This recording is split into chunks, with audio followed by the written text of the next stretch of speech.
Ya, 100 hari bukan target kerja Prabowo. Betulkah demikian pemirsa? Mas Gun-Gun, kalau melihat 100 hari tadi kata Pak Yose ini honeymoon period biasanya ya.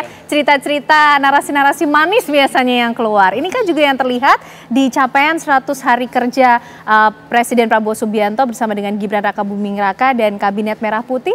Itu yang ingin disampaikankah? Kebijakan-kebijakan seperti apa yang menjadi prioritas? Memang 100 hari pertama ini dari sisi komunikasi itu kan membangun impresi ya.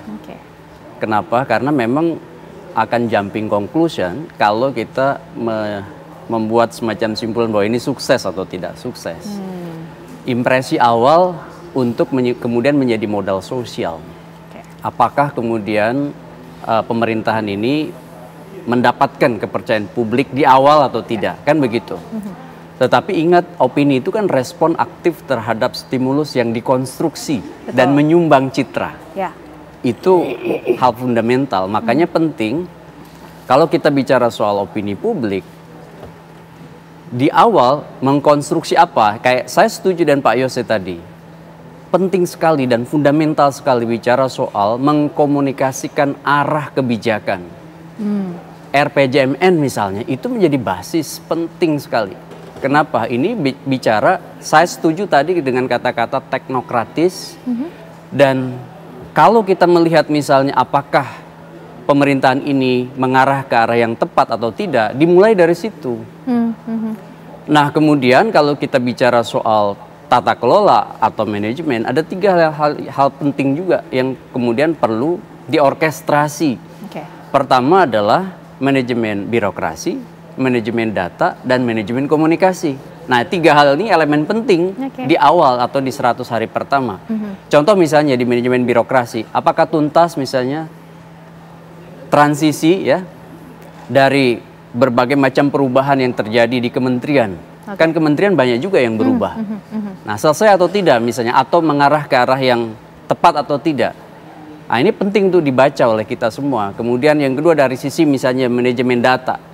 Kan banyak program yang sudah mulai direalisasikan seperti makan bergizi.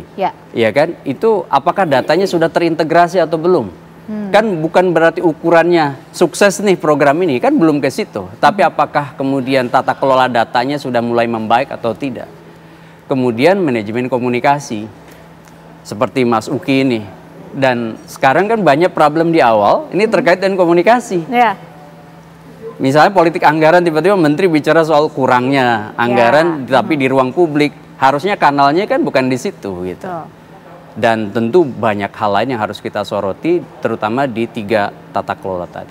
Jadi sejauh ini yang disampaikan oleh Pak Prabowo di masa pemerintahan awal di 100 hari kerja ini, tonnya seperti apa Mas? Ini nanti ke depan akan mengarah ke hal-hal apalagi sih yang akan menjadi prioritas Pak Prabowo, atau akan ada evaluasi tadi pentingnya RPJMN yang juga disampaikan kepada masyarakat begitu? Iya, menurut saya gini, ini kan awal yang menentukan ya, kenapa periode pertama Pak Prabowo dong, dari satu proses transisi paling smooth menurut saya selama periode kepemimpinan di Republik ini. Dan ini harusnya menjadi modal penting sekali, dan catatan saya di 100 hari pertama ini, yang paling penting dan krusial adalah memastikan tadi bagaimana roadmap ya yang kemudian akan dieksekusi oleh Pak Prabowo misalnya di bidang politik luar negeri, kesehatan, pendidikan. Nah ini yang kemudian saya melihat ada perbedaan antara respon opini yang muncul di survei-survei, artinya masyarakat umum, dengan tentu masukan-masukan dari kelompok kritis, akademisi, peneliti gitu. Supaya kemudian jauh lebih berimbang. Karena kadang-kadang ya ada perilaku kolektif yang muncul di halayak, bukan berdasarkan basis data.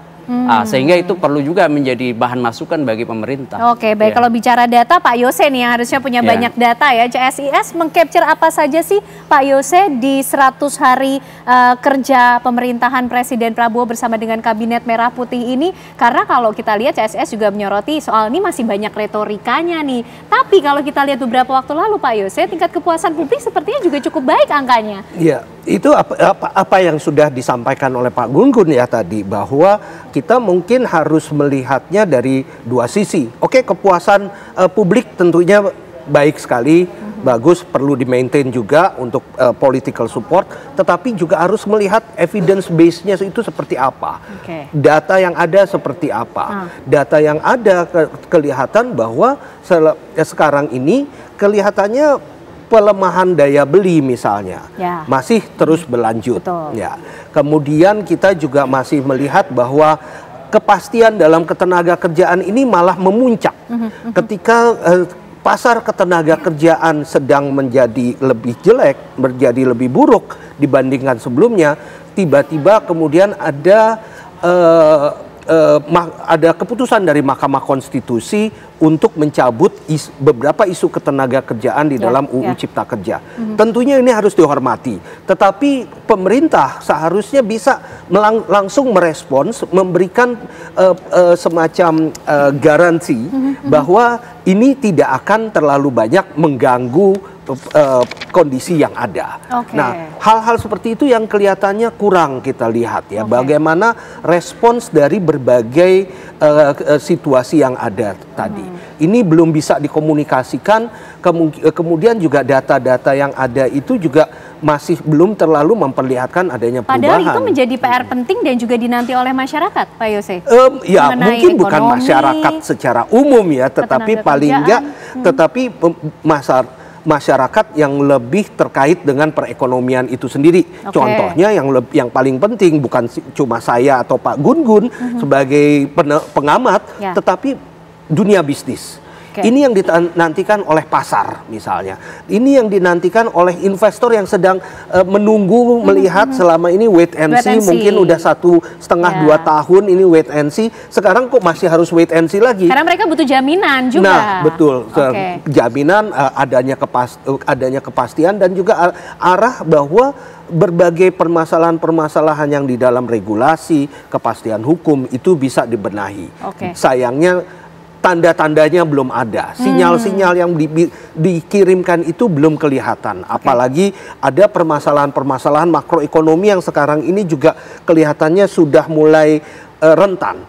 Kalau dulu-dulu kita masih sepakat di para ekonom ataupun juga dari pasar, kita sepakat bahwa Indonesia mungkin mempunyai permasalahan dalam berbagai struktural isu seperti ketenaga kerjaan, investasi dan lain-lainnya. Tetapi makroekonomi masih kuat. Sekarang makroekonominya pun sudah mulai terancam. Baik, Pak Yose. Mas Uki, ini tidak hanya soal makan bergizi gratis loh yang harusnya menjadi prioritas, tapi bagaimana dengan PR ekonomi, isu ketenaga kerjaan yang ini juga ditunggu sebenarnya kabarnya oleh begitu banyak pihak. Karena kalau kita lihat nih iklim ekonomi yang diharapkan Pak Prabowo kan juga capaiannya cukup tinggi ya. Sedangkan ini tanda-tandanya kok malah justru agak melambat nih. Seperti apa nih Mas Uki? Enggak, jadi kami sudah melihat ya proyeksi Bank Indonesia untuk tahun 2025 di saat Presiden Prabowo belum memutuskan untuk menaikkan UMR UMP ya. UMP sebesar 6,5%. Dan atas dasar proyeksi inilah kemudian timbul keyakinan bahwa ekonomi juga akan baik-baik saja gitu. Nah, apa yang diproyeksikan? Pertama, pertumbuhan ekonomi kita akan tetap stabil di kisaran 5%. Bahkan berbagai kalangan yang lain itu menyebut bisa menjadi 5,2%. Itu yang pertama. Lalu proyeksi Bank Indonesia juga menyatakan bahwa inflasi di tahun 2025 ini akan stabil ya, di kisaran antara 2,5 sampai 3% plus minus 1% gitu. Juga dengan pengangguran. Jadi kalau kita berbicara pengangguran ini sebenarnya cukup inline ya dengan temuan survei yang terakhir dari Litbang Kompas bahwa mungkin ya di kepuasan terkait kinerja ekonomi itu cukup baik, tapi apabila di breakdown yang paling rendah di antara variabel lain itu adalah soal pengangguran atau lapangan pekerjaan lah, misalnya seperti itu ya. Nah, kalau kita melihat datanya ternyata pengangguran itu sebetulnya menurun. Tapi kalau kita belah lagi, ternyata ada pergeseran dari pekerja yang tadinya bekerja di lingkup formal menjadi bekerja di lingkup non formal. Otomatis hal-hal kayak begini pasti kami catat juga. Pasti kami catat dan kami mengetahui betul apa yang terjadi di masyarakat. Jadi betul seperti Pak Gun-Gun katakan tadi dan juga Pak Yose tadi ya, kepuasan masyarakat is one thing. Ini adalah modal yang sangat besar di saat yang bersamaan ini adalah PR yang sangat besar. Betul. Karena kita harus memaintain, apalagi kita juga harus menaikkan kalau bisa begitu ya. Lalu yang kedua ini adalah soal mendengarkan para ahli, mendengarkan data, dan kita melihat itu juga. Kita juga melihat itu juga. Baik, oke. Kita juga nanti akan melihat bagaimana sih kira-kira gaya nih karakter Pak Presiden Prabowo di 100 hari kepemimpinannya memimpin kementerian, lembaga, badan. Ini karena sepertinya Pak Prabowo bekerja dengan begitu keras. Sabtu Minggu juga bekerja kayak nih Mas Gun Gun. Apa sih yang ingin disampaikan? Kami akan hadirkan untuk Anda pemirsa sesaat lagi. Tetaplah bersama kami di Apa Kabar Indonesia Malam.